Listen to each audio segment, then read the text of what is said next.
ಉಡುಪಿ ಜಿಲ್ಲೆಯಲ್ಲಿ ಒಮಿಕ್ರಾನ್ ಆತಂಕ, ಎಲ್ಲ ಮುನ್ನೆಚ್ಚರಿಕೆ ಕ್ರಮ ವಹಿಸಲಾಗಿದೆ. ಉಡುಪಿಯಲ್ಲಿ ಡಿಸಿ ಕೂರ್ಮರಾವ್ ಹೇಳಿಕೆ.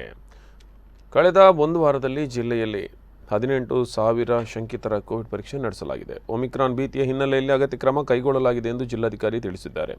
ಈ ಬಗ್ಗೆ ಮಾಹಿತಿ ನೀಡಿದ ಅವರು, ಉಡುಪಿ ಜಿಲ್ಲೆಗೆ ಕಳೆದ ಒಂದು ವಾರದಲ್ಲಿ 43 ಅಂತಾರಾಷ್ಟ್ರೀಯ ಪ್ರಯಾಣಿಕರು ಆಗಮಿಸಿದ್ದು, ಎಲ್ಲರ ಪರೀಕ್ಷೆ ನಡೆಸಿ ಕಡ್ಡಾಯ ಕ್ವಾರಂಟೈನ್ ಮಾಡಲಾಗಿದೆ.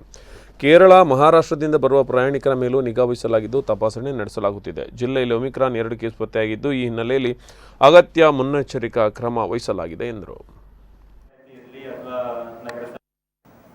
ಈಗ ಅದೇ ಏನಂದ್ರೆ ನಾನು ಮತ್ತೆ ಜನರಲ್ಲಿ ಮಾಡೋದು ಏನಂದ್ರೆ ವ್ಯಾಕ್ಸಿನೇಷನ್ಗೆ ಯಾವಾಗಲೂ ಕೂಡ ನಾವು ರಿಲ್ಯಾಕ್ಸ್ ಆಗಬಾರ್ದು, ಕಂಪ್ಲೀಟ್ ಆಗಿ 100% ಮಾಡೋ ರೀತಿಯಲ್ಲಿ ಆಗಬೇಕು ಅನ್ನೋ ನಿಟ್ಟಿನಲ್ಲಿ ಇವತ್ತಿಂದ ಏನು ಸ್ಪೆಷಲ್ ಟ್ರೈನ್ ನಡೀತಾ ಇದೆ ನಮ್ಮ ಮೂಲಕ ಕೂಡ ವಿಶೇಷವಾಗಿ ಹೋಗಿದೆ. ನಾವೆಲ್ಲ ಪಂಚಾಯತಿ ಮೆಂಬರ್ಸ್ ಮತ್ತೆ ಬೇರೆ ಬೇರೆ ಯಾರು ಕಮ್ಯುನಿಟಿ ಲೀಡರ್ಸ್ ಕೂಡ ಇನ್ವಾಲ್ವ್ ಮಾಡಿಸೋಣ ಅಂತ ಹೇಳ್ತಾ ಇದ್ದೀವಿ. ವ್ಯಾಕ್ಸಿನೇಷನ್ ಒಂದು ತುಂಬಾ ಇಂಪಾರ್ಟೆಂಟ್ ಇಂಥ ಒಂದು ಪರಿಸ್ಥಿತಿ. ಆವಾಗ ಇನಿಷಿಯಲ್ ಆಗಿ ಬಂದಿಲ್ಲ ಅವರಿಗೆ ವ್ಯಾಕ್ಸಿನೇಷನ್, ಆವಾಗ ಬಂದಿದೆ. ಬಂದಿದ ನಂತರ ಅವರಿಗೆ ಕೌನ್ಸಿಲಿಂಗ್ ಮೂಲಕ ಮಾಡಿಸೋದಂತಿದೆ. ಆಕ್ಚುಲಾಗಿ ಅವರು ಅರ್ಥ ಮಾಡ್ಕೊಂಡು ಯಾವುದೋ ರೀತಿಯಲ್ಲಿ ನಾವು ಫೋರ್ಸ್ ಮಾಡೋದಕ್ಕೆ ಆಗುವುದಿಲ್ಲ. ಬೇಸಿಕ್ ಪ್ರೋಟೋಕಾಲ್ಸ್ ಅದೇ. ಈಗ ಸ್ಪೀಡ್ ಇನ್ನು ಅಂದ್ರೆ ಈಗ ನೋಡಿದ್ವಲ್ಲ, ಈಗ